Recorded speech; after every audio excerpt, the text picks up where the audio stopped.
Salut à tous, j'espère que vous allez bien. Alors, dans ma vidéo précédente, j'avais montré que Touba se développe plus vite que le reste du Sénégal. Et s'il y a une telle différence, c'est bien parce que Touba suit un chemin unique, mais surtout efficace. Donc aujourd'hui, on va aller plus loin. On va comparer le parcours éducatif et la mentalité de travail des habitants de Touba avec ceux du reste du Sénégal. On parlera aussi des opportunités économiques dans ces deux mondes différents. Avant de commencer, si tu n'es pas encore abonné, c'est le moment de le faire. Active la cloche de notification pour ne rien rater des prochaines vidéos. Et si tu es sympa, laisse-moi un petit like. Le modèle d'inspiration des habitants de Touba n'est pas l'Amérique ou l'Europe, mais c'est Ahmadou Bamba et ses enseignements. Et ils y sont très fiers. Même si le français est la langue officielle du Sénégal, celle de Touba est le Wolof, la langue du Cheikh. Raison pour laquelle il n'y a pas d'école française à Touba. Même les autorités, y compris le président, s'expriment en Wolof lorsqu'ils sont là-bas. Ce qui montre la différence nette des parcours éducatifs. À Touba, le parcours éducatif est profondément enraciné dans les valeurs religieuses.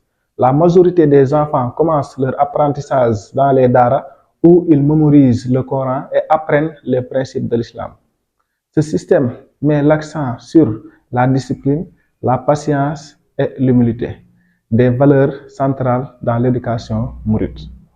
Contrairement au reste du Sénégal où l'éducation est largement structurée autour du système français, Touba refuse entièrement cette influence et propose une voie alternative où le savoir religieux, l'engagement personnel et l'apprentissage par le travail sont valorisés, même sans diplôme officiel. Cela forme des jeunes qui ont moins d'attente envers l'État et plus de volonté de créer leur propre voie. Dans le reste du Sénégal, le parcours éducatif est linéaire et long. Déjà, tu commences par le primaire qui dure 6 ans, le collège 4 ans et le lycée 3 ans.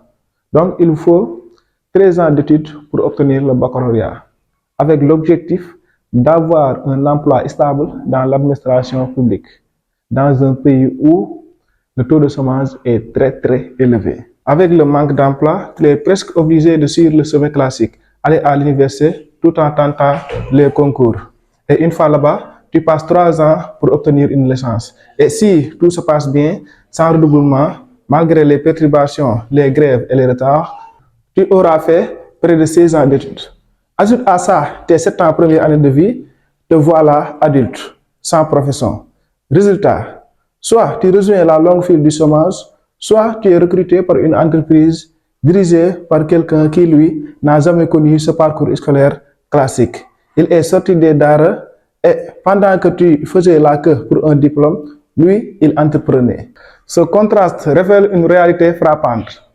Pendant que certains misent tout sur un parcours long, incertain et dépendant de l'État, d'autres bâtissent leur avenir avec peu de moyens mais beaucoup de détermination.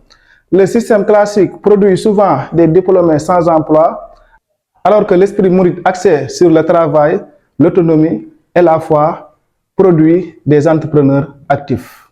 Pour éviter que la vidéo ne soit trop longue, je vais m'arrêter ici.